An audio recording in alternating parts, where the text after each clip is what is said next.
Saudara-saudara sekalian, kita sedang berbicara lanjutan dari fase-fase yang lalu dalam psikologi perkembangan. Kita sudah membahas fase 22-30, yaitu fase di mana seseorang kalau berhasil disebut mengalami fase intimitas, kedekatan, dan lawannya fase isolasi atau mengasingkan diri.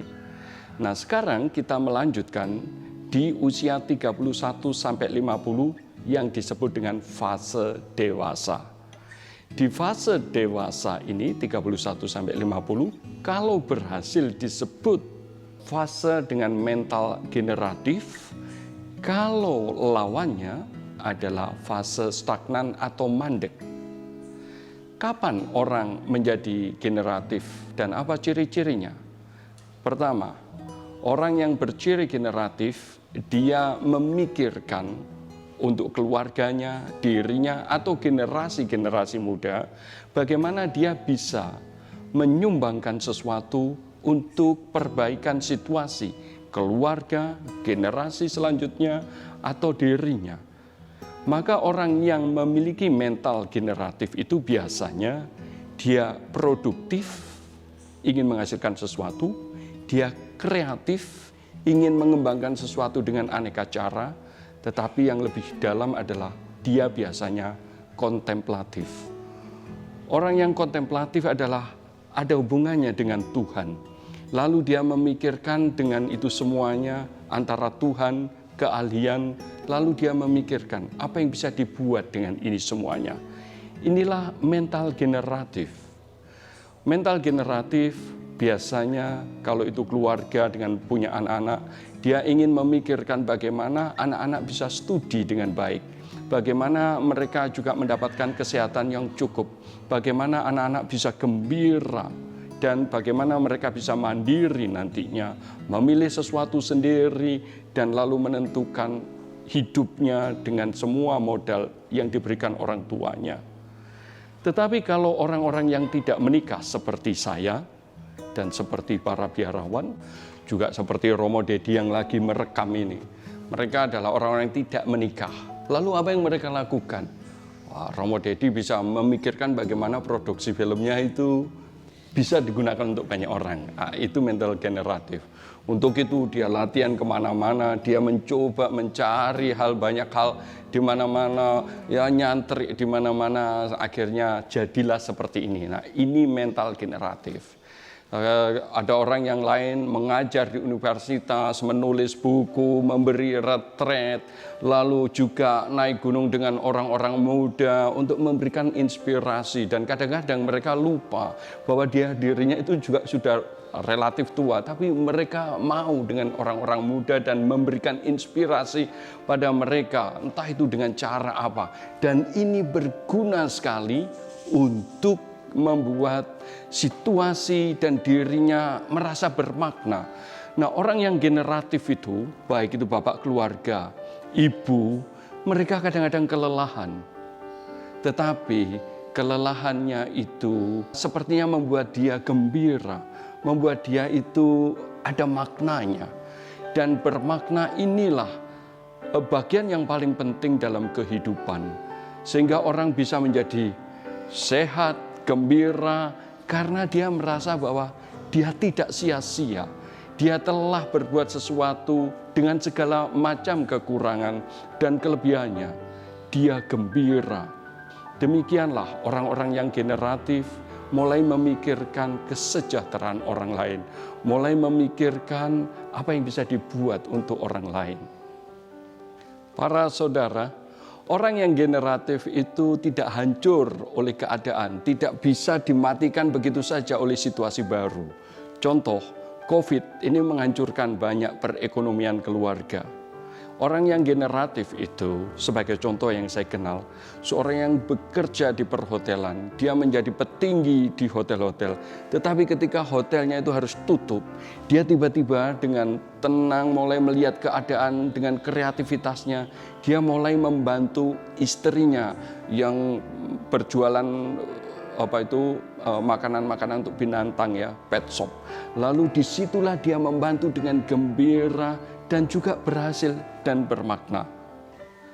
Orang lain yang saya kenal bekerja di perusahaan dan karena juga COVID, lalu dia harus berhenti. Dan ketika dia berhenti, mulai dia memikirkan dengan kreativitasnya apa yang bisa dia buat. Dia ingat bahwa dia bisa menjadi pemijit. Lalu dia belajar lebih dalam dan sekarang menjadi tukang pijit. Tapi dengan gembira dan hidup. Pada intinya, orang-orang yang seperti ini bisa berpindah dengan tenang dan tetap gembira. Banyak teman-teman saya menjadi ojek online, tukang ojek online, tapi dengan gembira. Dan itu bagi saya, menurut saya, dia sungguh-sungguh bermental generatif, dia kreatif, dia produktif, dan dia kontemplatif karena dia tidak mudah putus asa dan tidak mudah dihancurkan oleh suasana yang tiba-tiba. Orang-orang generatif inilah yang penting untuk diri sendiri, untuk keluarga, untuk lingkungan. Orang generatif ini tidak merusak, dia produktif, membuat suasana enak untuk lingkungannya. Orang generatif inilah yang bisa membangun bangsa dan negara tanpa harus berbuat sesuatu yang besar, tetapi kreatif untuk RT-nya, kampungnya, keluarganya. Orang yang generatif ini bisa membuat suasana indah. Inilah yang kita butuhkan. Para saudara, dari mana mental generatif lahir? Memang hal itu tidak tiba-tiba. Itu berawal dari tahun-tahun sebelumnya. Ketika dia memasuki fase intimitas, dia belajar sungguh. Intimitas berarti masuk sungguh juga dalam hal studi, dalam bekerja. Lalu dia mendapatkan modal dari situ. Lalu itulah yang dikembangkan dalam mental generatif. Teman saya dulu suka fotografi, suka belajar video. Sekarang dia bisa dengan tenang menjadi kreatif dan sekarang merekam saya. Dia berasal dari hobi yang masa lalu. Itu yang pertama. Tetapi yang kedua, orang memiliki sikap bertobat, sikap untuk memperbaiki diri. Jadi ketika orang usia 39, 40, bisa saja dia langsung berubah untuk melakukan sesuatu. Semangat bertobat ini bukan soal masuk surga dan tidak, tetapi semangat apa yang harus bisa saya buat lebih baik, apa yang bisa saya lakukan lebih baik. Lalu dia mulai memperdalam, dan dari situlah dia mendapatkan modal untuk mengembangkan kreativitas selanjutnya. Orang yang generatif adalah orang yang bangga dengan dirinya, dan dia tidak malu oleh kata-kata orang. Dia tetap berkembang dengan dirinya, dengan teman-temannya, tapi juga dengan apa yang bisa diperbaiki dengan modal-modal yang dikembangkan. Saudara yang terkasih, lawan dari fase atau mental generatif adalah mental mandek atau stagnan. Mental mandek atau stagnan terjadi karena orang tidak setia waktu di fase intimitas, waktu mendekatkan diri pada orang lain atau pada lembaga atau pada studi, dia tidak benar-benar masuk dan tidak mau memasuki, sehingga dia tidak punya kemampuan untuk berproduksi, untuk kreatif. Karena itu dia mulai membangun suatu yang disebut intimitas semu. Apa intimitas semu itu? Intimitas berarti mendekatkan diri, intim, tapi pada dirinya sendiri. Artinya dia mulai memanjakan dirinya sendiri. Dia sibuk dengan dirinya sendiri, dia ingin menyenangkan dirinya sendiri. Nah, orang-orang seperti ini ketika dia diberi satu tanggung jawab, dia tidak setia, dia tidak berani, terus mengalami kesulitan, mengalami tanggung jawab yang besar, dia lalu selalu lari. Karena lari, dia mulai tidak diberi kepercayaan oleh banyak orang. Karena itulah dia tetap mencari sesuatu yang memuaskan dirinya sendiri. Ya, jadi orang sulit diberi kepercayaan sehingga dia mencari yang enak untuk dirinya sendiri. Kadang-kadang orang seperti ini ingin memperbaiki situasi, tetapi waktunya sudah terlalu jauh, dia sudah terlalu tua untuk memperbaiki segala sesuatu. Lalu dia mulailah putus asa dan ingin hanya menyenangkan diri sendiri. Disinilah situasi mandek. Orang yang masuk dalam situasi stagnan atau mandek ini, sebetulnya dia ingin juga tidak seperti itu. Tetapi dia mudah tertarik untuk melihat orang lain yang berhasil. Dan dia ingin meniru orang yang berhasil itu. Tetapi sayangnya, dia tidak cukup tabah untuk menghadapi situasi sulit. Begitu ada kesulitan, dia mundur lagi dan mengubah haluan. Dia meniru orang lain lagi dan dia mencoba lagi. Tetapi ketika dibutuhkan ketabahan, kesabaran, keuletan, dia mundur dan lari lagi. Akhirnya kegagalan demi kegagalan dia lalui dan dari situlah dia mengalami perasaan kosong dan hampa. Karena itu dia tidak mau berusaha lagi. Dia mandek. Lalu bagaimana orang bisa keluar dari kemandekan ini? Orang bisa keluar jika dia mulai belajar hal biasa dan kecil lagi lalu tumbuh di situ. Dia harus menghapuskan gambaran bahwa orang berhasil itu harus ditepuki 5.000 orang, harus hebat, harus tampaknya itu indah gitu. Dia harus menghapuskan itu.